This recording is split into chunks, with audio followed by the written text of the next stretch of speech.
नमस्कार दोस्तों, मैं शिल्पी आप सबका आज के इस सेशन में फिर से एक बार स्वागत करती हूँ। जैसा कि आपको पता है, हमारे द्वारा कई सारे सेशंस लाए जा चुके हैं, चाहे वो बीपीएससी को लेकर हो या फिर वो एमपीपीएससी को लेकर हो या फिर ऑल स्टेट में क्या क्या स्ट्रैटेजी हो एंड ऑल, सब चीज़ पर हमने डिस्कस कर लिया है। बहुत से बच्चों का एक क्वेरी आया है साइंस के ऊपर, क्योंकि साइंस कई बच्चों के लिए थोड़ा सा एक डरावना हम कह सकते हैं सब्जेक्ट बन जाता है अगर सही रणनीति ना हो। तो आज उसी की उलझन को सुलझाने के लिए यहाँ पर हमारे साथ उपस्थित हुए हैं पीयूष सर। तो आज के सेशन में मैं आपका बहुत बहुत स्वागत करती हूँ सर। सर, सबसे पहला प्रश्न, जैसे कि मैंने बोला है कि साइंस पे हम बात करने वाले हैं, तो सर साइंस के लिए सही रणनीति क्या हो या इसको कैसे पढ़ें? बच्चों में बहुत ज़्यादा क्यूरियोसिटी होती है और डर भी होता है इसको पढ़ने को लेकर, तो वो कैसे पढ़ें सर? देखिए, उससे पहले मैं एक थोड़ा-सा भूमिका बाँधना चाहूँगा कि साइंस के बारे में आप सोच के देखिए तो उसका नेचर क्या होता है। आप इस बात को समझिए कि जब क्वेश्चन सेट होते हैं साइंस के, जो पेपर सेटर्स होते हैं, उनके पास भी एक लिमिटेशन होता है कि वो चीज़ों को बहुत डीपली नहीं पूछ सकते हैं। जैसे मैं आपको एग्ज़ाम्पल के लिए पूछूँगा कि मान लीजिए डीएनए का फुल फॉर्म पूछा, ठीक है? अब आपको शायद पता है कि डीऑक्सीराइबोस न्यूक्लियोइक एसिड उसका फुल फॉर्म। लेकिन अगर आपसे पूछ दिया जाए कि डीऑक्सी क्या होता है, राइबोस क्या होता है, ये आपको पता भी नहीं। तो इससे आप ये समझ सकते हैं कि आपसे डीप चीज़ नहीं पूछा जाता, जबकि वो भी क्वेश्चन बन सकता था। तो ये हमारा पहला दिमाग में बस जाना चाहिए कि हमें ज़्यादा अंदर की चीज़ें नहीं पढ़नी है, बस आपको ऊपरी चीज़ें हमें पढ़नी है। इससे हमारा पहला वहम, डर जो होता है वो दूर हो जाएगा कि हमें हर कुछ नहीं जानना है, ठीक है? अब हमारे पास दूसरा बात आता है कि साइंस में आपको जनरली देखा गया होगा कि जो आपको स्टूडेंट होते हैं कि बहुत ज़्यादा सोर्स से आपको इधर से उधर इंफॉर्मेशन कलेक्ट करने लगते हैं और आपको कैटेगरी वाइज आगे नहीं बढ़ते हैं। इसमें क्या होता है कि वो सब कुछ उनका धुंधला होने लगता है और इस चक्कर में क्या होता है कि वो उनका मेमोरी जो होता है वो वहाँ पे काफ़ी हेज़ी होने लगता है और इसीलिए क्या होता है कि वो चीज़ों को याद नहीं रख पाते, जबकि वो चीज़ें उन्होंने पढ़ा होता है। फिर तीसरी बात क्या होती है कि साइंस के क्वेश्चन बहुत रिपीट होते हैं। अब ये सबसे इंपॉर्टेंट बात है, इसका कारण है रिपीट होने का, क्योंकि अगर आप देखें तो बहुत बड़ा संख्या जो है वो आर्ट्स के स्टूडेंट होते हैं जो एग्जाम दे रहे हैं। अब उन्होंने तो कभी साइंस पढ़ा नहीं है। अब अगर उनसे थोड़ा सा भी अगर डीप चीज पूछ लिया जाए तो वो शायद आंसर ठीक से नहीं दे पाएंगे। तो पेपर सेटर्स को ये बात पता होता है कि हाँ, आपको आर्ट्स के स्टूडेंट भी एग्जाम दे रहे हैं, तो वो जनरली क्वेश्चंस ऐसे ही पूछते हैं जो वो भी ठीक से डील कर पाए। और जो चौथी सबसे इंपॉर्टेंट बात मुझे लगती है कि आप तमिलनाडु का पेपर दे रहे हो, बिहार का पेपर दे रहे हो, आप जम्मू कश्मीर का पेपर दे रहे हो, आप हो सके फ्रांस का पेपर दे रहे हो, तब भी आपको रेस्पिरेटरी सिस्टम से वही क्वेश्चन आएगा, जो क्योंकि वो बदल ही नहीं सकता है, वो हर जगह सेम है। दैट इज, इसका इंप्लीकेशन बड़ा इंपॉर्टेंट है। जब मैं ये बोलता हूं कि हर जगह वही क्वेश्चन आएगा, तो इससे हम ये समझ जाते हैं कि हम साइंस के क्वेश्चन को रिपीटेड फॉर्म में देख रहे हैं, बिकॉज उससे हम डीप जा नहीं सकते हैं और हमें उस टॉपिक से कुछ पूछना जरूर है। तो हमारे पास एक ही उपाय बच जाता है कि हम सिंपल क्वेश्चन पूछें। तो अब हम करें क्या फिर? तो इस सिचुएशन में जो जितने भी हमारे पास गवर्नमेंट एग्जाम के जो आपको क्वेश्चंस होते हैं, आपको प्रीवियस ईयर क्वेश्चन हो सकते हैं, आपको आप पीएससी दे रहे हैं, आप बिहार का पीएससी, उत्तर प्रदेश का पीएससी, महाराष्ट्र का पीएससी, आपको आइडिया लगता है, उसके साइंस के क्वेश्चन को देखिए। आपको उस चैप्टर का, जैसे मान लीजिए आप रेस्पिरेटरी सिस्टम आपने पढ़ा, अब वो जो भी स्टेट्स के क्वेश्चन आ रहे हैं उसको सॉल्व कर लीजिए। आपका उससे ऊपर क्वेश्चन जा ही नहीं सकता। और जब आप ये कर लीजिएगा तो आप इंश्योर होके जाइएगा, कॉन्फिडेंट होके जाइएगा कि मैंने उन सारे क्वेश्चन को पढ़ लिया जो कि मेरे हिसाब से इंपॉर्टेंट है और इससे डीप तो पूछा ही नहीं जा सकता। बिल्कुल सही, क्योंकि रिपीटेशन ऑफ क्वेश्चंस बहुत रहते हैं साइंस में। तो आपका कहने का मतलब है अगर हम पीवाईक्यू पे ध्यान देंगे तो भी चीज़ें अपने अंडर में हो सकती। तो पीवाईक्यू का जो आप रोल बता रहे हैं, थोड़ा सा और डिटेल में वो जानना चाहेंगे कि उस पे क्या। एग्जैक्टली आप देखिए, अगर ऐसा नहीं कि पीवाईक्यू पॉलिटिकली इंपॉर्टेंट नहीं है और हिस्ट्रिकली इंपॉर्टेंट नहीं, उसके लिए भी इंपॉर्टेंट है, लेकिन साइंस के लिए स्पेशली इंपॉर्टेंट इसलिए हो जाता है क्योंकि यहाँ पर रिपीटेशन उनकी मजबूरी है।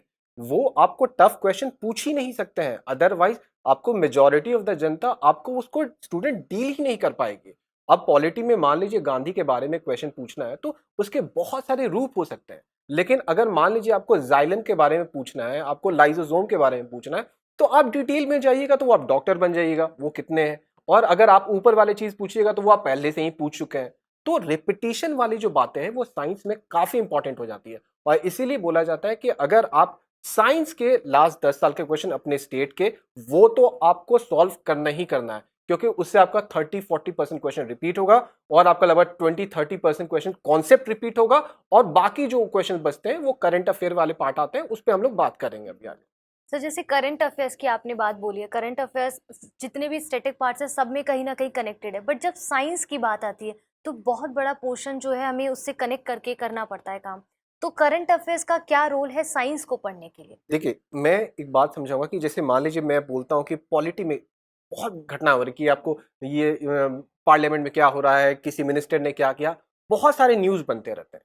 लेकिन साइंस में अगेन वही प्रॉब्लम हमारे लिए बून है कि मान लीजिए कोई डिस्कवरी हुआ, किसी नोबेल प्राइज़ ने आपको कुछ बनाया, कुछ उसके बारे में खबर आया।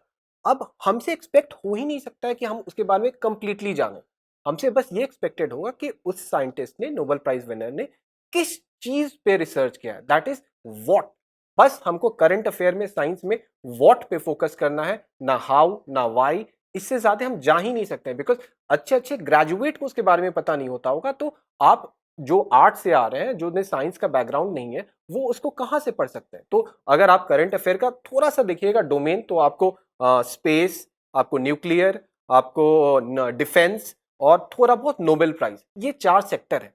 इसके अराउंड ही मैक्सिमम क्वेश्चन आते रहते हैं। और ऑब्वियसली ये जो 4 क्वेश्चन, ये 5-6 महीने से, ऐसा नहीं कि 2 साल पुराना वाला डिफेंस आ जाएगा, आपको स्पेस का कोई चंद्रयान 1 के बारे में आ जाएगा। अब चंद्रयान 3 लॉन्च अभी हुआ है, तो उसके बारे में क्वेश्चन आना ही है। स्पेस कवर हो गया हमारा। डिफेंस में जो भी आपको न्यूज़ नया आ रहा है, बस 5-6 महीने वाला, वो आना ही है। तो एक तरह से साइंस एक ऐसा टॉपिक है जिसमें हमें आंसर्स पहले पता होते हैं, क्वेश्चन क्या होगा वो तो पता नहीं, क्योंकि हम वही टॉपिक पढ़ रहे हैं जो कि लास्ट 6 महीने में। ऐसा तो है नहीं हर एक दिन आपको डिफेंस का नया डिस्कवरी हो रहा है। लास्ट 6 महीने में आपको क्या होगा, शायद 5, 6, 8, 10 यही न्यूज़ बनेंगे ना, उससे ज़्यादा तो बनेंगे नहीं। तो आप समझिए आपके पास डिफेंस के 10 न्यूज़, स्पेस के 3-4 न्यूज़, न्यूक्लियर के 4-5 न्यूज़, मतलब गिन के 20 न्यूज़ आ रहे हैं। और 20 न्यूज़ आपने पढ़ा और आपको पता है कि इससे क्वेश्चन आना ही आना है। तो ये तो मतलब ऐसा है कि आंसर्स हमें पहले ही पता है, हमें बस वहाँ पे जाके नोट डाउन कर देना है। करेक्ट इन्फॉर्मेशन उसके बारे में हमें रखनी है।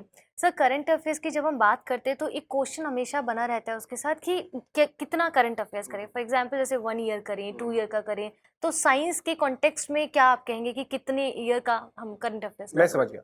देखिए, इस क्वेश्चन को 2 तरीके से देखना पड़ेगा। कुछ ऐसी चीज़ें होती हैं, जैसे मान लीजिए अभी चंद्रयान 3 लॉन्च हुआ, ठीक है? सक्सेसफुल हो गया। अब हो सके चंद्रयान 1 से क्वेश्चन उसे लिंक करके दे दे। क्यों दे रहा है? जबकि वो तो 10 साल, 15 साल पुरानी बात है। क्योंकि ये बहुत हिस्टोरिक मोमेंट है। आप आज तक पूरे इंडिया के इंडिपेंडेंस के पास 3 चंद्रयान हो चुके हैं।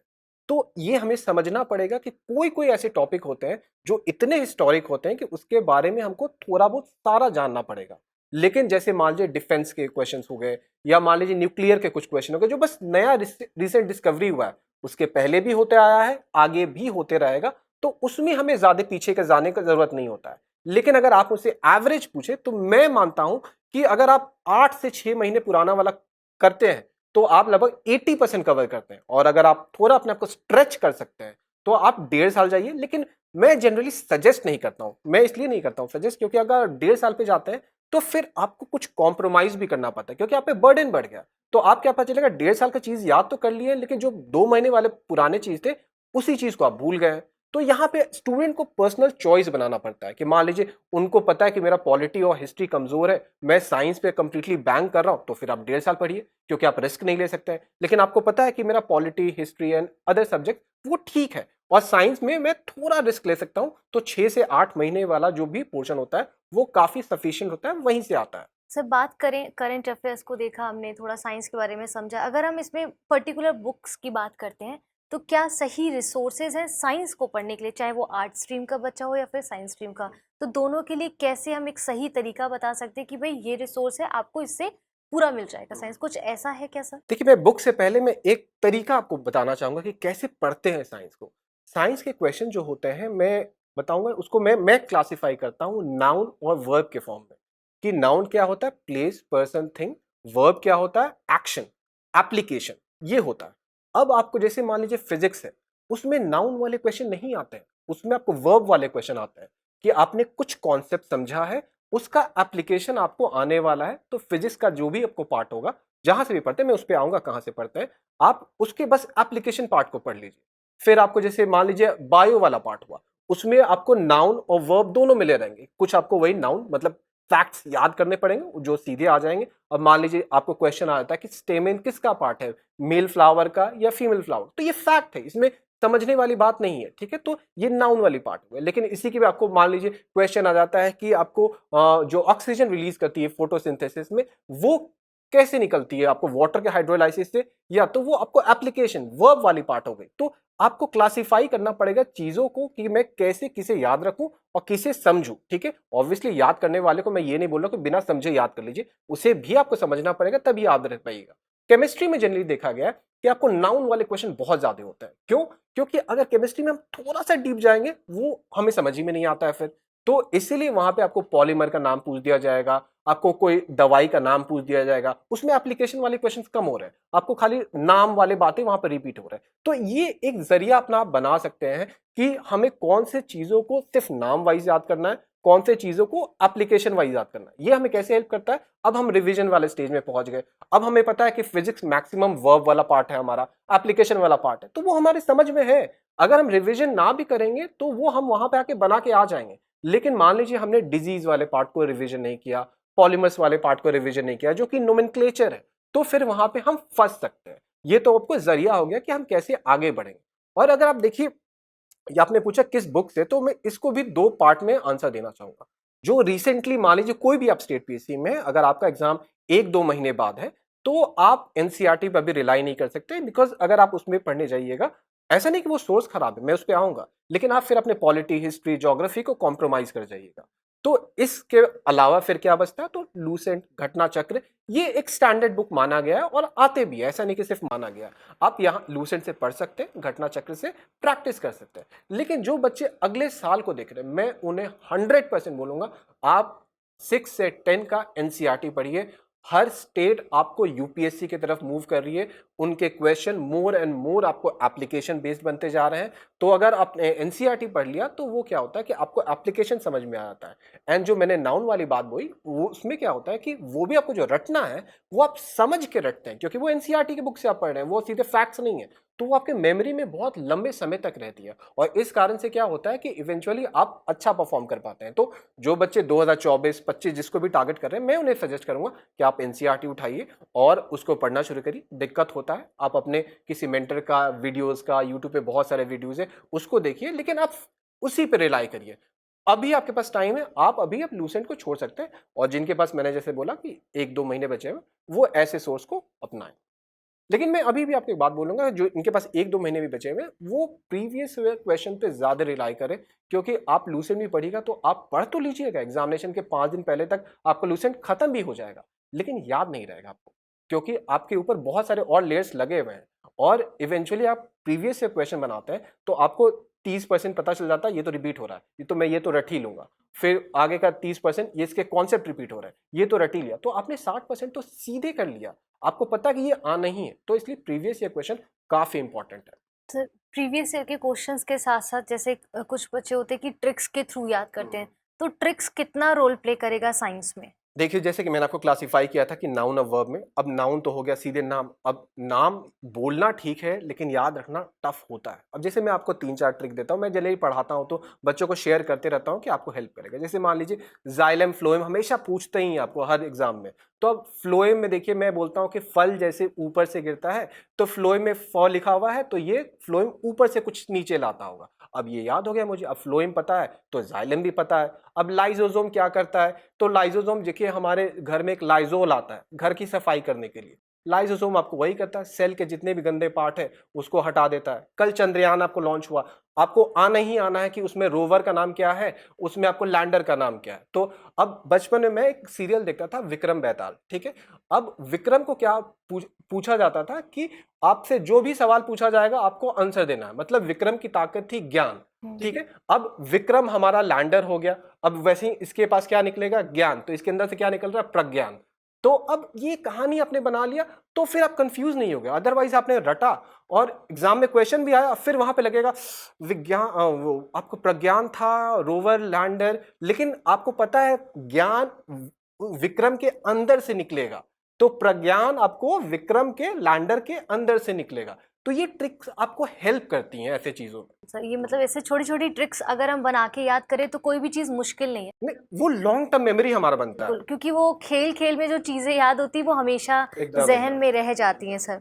सर इसी के साथ एक चीज़ और जैसे प्रश्न बनता है कि क्वेश्चन पेपर की अगर हम बात करें, PYQ को हमने समझा, अगर मान लीजिए हम एग्जामिनेशन हॉल में बैठे हैं तो क्वेश्चन पेपर को उस टाइम कैसे टैकल करें, स्पेशली हम साइंस की अगर बात करते हैं तो क्वेश्चन पेपर को कैसे समझ। देखिए, ये बहुत अच्छा प्रश्न किया आपने, क्योंकि होता क्या है यहाँ पे कि मैं साइंस स्टूडेंट की बात कर रहा हूँ। अभी आर्ट्स को हम हटा देते हैं, क्योंकि साइंस में इसलिए बोल रहा हूँ क्योंकि इन्होंने ये पहले पढ़ा हुआ है। अब होता क्या है कि वो क्वेश्चन रिलेटिवली उनके लिए इतना ईजी होता है कि वो तुरंत से आंसर मार देते हैं, और उसमें गलती में आपको हड़बड़ी में गलती हो जाती है, तो ये बहुत ज़्यादा होता है। आप देखिएगा, मैं जब भी बच्चे एग्जाम दे के आते हैं किसी भी पीएससी का, सबसे पहला आंसर जो मिलाते हैं वो साइंस का होता है, जबकि वो हिस्ट्री भी देके आए हैं, पॉलिटी भी देके आए हैं, करंट अफेयर भी, क्योंकि उन्हें पता होता है कि अगर साइंस का क्वेश्चन मैंने गलत किया तो हमारा चांस बहुत रैपिडली नीचे करते जाएगा, बिकॉज हमने गलत किया लेकिन बहुत अदर लोग जो है वो सही करके आएंगे, बिकॉज ये इजी क्वेश्चंस थे। तो इसीलिए पहला बात आपको ध्यान रखना है कि आता हुआ चीज आपसे गलत ना हो। साइंस ऑलरेडी आपसे बहुत कम समय मांग रहा है, अगर 30 मार्क्स दे रहा है तो वो आपको 15 मिनट 12 मिनट में आप सॉल्व कर जाइएगा, लेकिन आप 12 मिनट को 5 मिनट बनाना चाहिएगा, तो उसमें फिर आपके मार्क्स लूज हो जाएंगे। तो ये बहुत पहला बात ध्यान रखिए। दूसरा बात, बहुत ऐसे आपको सवाल होते हैं जिसमें कि आपको वर्ड्स में आपको आंसर होते हैं। जैसे मैं जब भी एमसीक्यू करवाता हूं तो मैं हमेशा वर्ड्स पे उनको ध्यान देने, जैसे मान लीजिए आपको करी चंद्रयान में आपको बहुत सारे इक्विपमेंट्स गए हुए, ठीक है। अब 2-3 इक्विपमेंट्स है, एक इक्विपमेंट्स है लिब्स, ठीक है, उसमें लास्ट वर्ड है स्पेक्ट्रोमीटर।